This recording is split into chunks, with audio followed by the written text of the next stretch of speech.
Shalom, saya mengucapkan selamat hari jadi untuk Sekolah Tinggi Teologi Sangkakala Salatiga yang ke-35. Harapan saya untuk STT Sangkakala semakin maju dan semakin diberkati oleh Tuhan. Kesempatan ini saya akan sharing kebenaran firman Tuhan tentang tujuan dan panggilan. Berbicara tujuan dan panggilan, seharusnya orang percaya sudah tahu tujuan dan panggilan hidupnya. Karena di Alkitab sudah banyak menceritakan dan menjelaskan tujuan dan panggilan hidup orang percaya. Saya mengajak saudara-saudari membuka Alkitab kita di Injil Matius pasal yang ke-5, ayat yang ke-13 sampai ayat yang ke-14. Firman Tuhan mengatakan, "Kamu adalah garam dunia. Jika garam itu menjadi tawar, dengan apakah ia diasinkan? Tidak ada lagi gunanya selain dibuang dan diinjak orang. Kamu adalah terang dunia. Kota yang terletak di atas gunung tidak mungkin tersembunyi." Jadi, firman Tuhan jelas mengatakan, kita yang disebut murid-murid Yesus, kita yang disebut orang percaya, harus menjadi garam dan terang dunia. Berbicara garam dan terang artinya berbicara dengan dampak. Jadi, firman Tuhan mengatakan atau Tuhan mau hidup orang percaya harus berdampak bagi orang lain. Tetapi jika kita lihat fenomena saat ini, ada sebagian orang Kristen tidak tahu tujuan dan panggilan dalam hidupnya. Contohnya, mereka hanya peduli dengan kehidupan mereka sendiri, tidak peduli dengan lingkungan mereka. Mereka hanya berfokus bagaimana mereka sukses, bagaimana mereka berbahagia, bagaimana mereka menikmati hidupnya dengan nyaman, tanpa memperhatikan orang di sekitarnya. Tidak salah demikian, tapi yang menjadi masalahnya, kita harus memperhatikan orang lain. Karena firman Tuhan jelas mengatakan, kita harus berdampak bagi orang lain. Kita harus menjadi garam dan terang dalam kehidupan orang lain.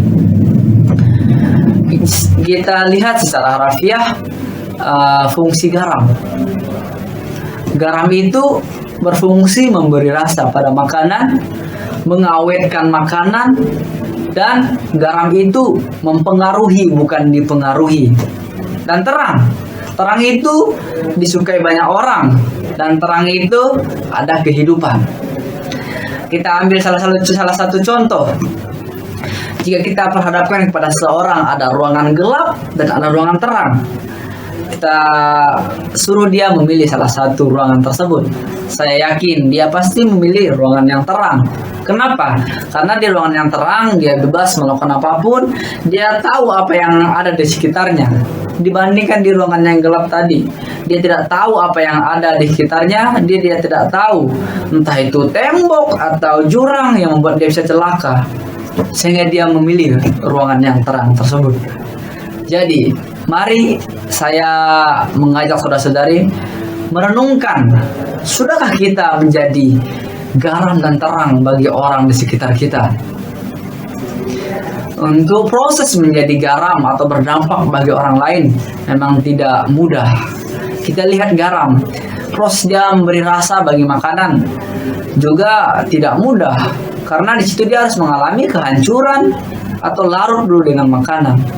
Ketika kita menjadi berdampak bagi orang lain atau ingin berdampak bagi orang lain, kita harus merasakan ada rasa sakit. Karena dalam kehancuran itu kita pasti ada sakitnya atau sulitnya. Bagaimana kita memperhatikan kehidupan orang lain, bagaimana kita tidak berfokus lagi pada kehidupan kita. Kita harus keluar dari zona nyaman kita kepada zona yang harus kita lakukan, atau zona mungkin tidak nyaman bagi kita sendiri. Kita harus keluar daripada itu. Tapi bukan hal yang tidak bisa dilakukan, itu bisa. Karena itu sudah dicatat dalam firman Tuhan, kita harus berdampak, dan berarti itu menjadi tanggung jawab kita. Saudara-saudari yang terkasih dalam nama Yesus, saya yakin dan percaya kita di sini menjadi orang Kristen yang mau berdampak, yang mau menjadi garam dan terang dunia. Ciri-ciri menjadi garam dunia dan terang dunia atau berdampak bagi orang lain, yang pertama, dia disukai banyak orang. Di mana ada dia, di situ Orang suka ketika dia mungkin dalam sebuah komunitas, dia disukai banyak orang.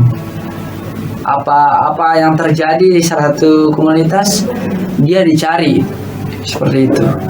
Jadi jelas hidup kita harus berdampak bagi orang lain. Sekian dari sharing singkat saya. Shalom, Tuhan Yesus memberkati.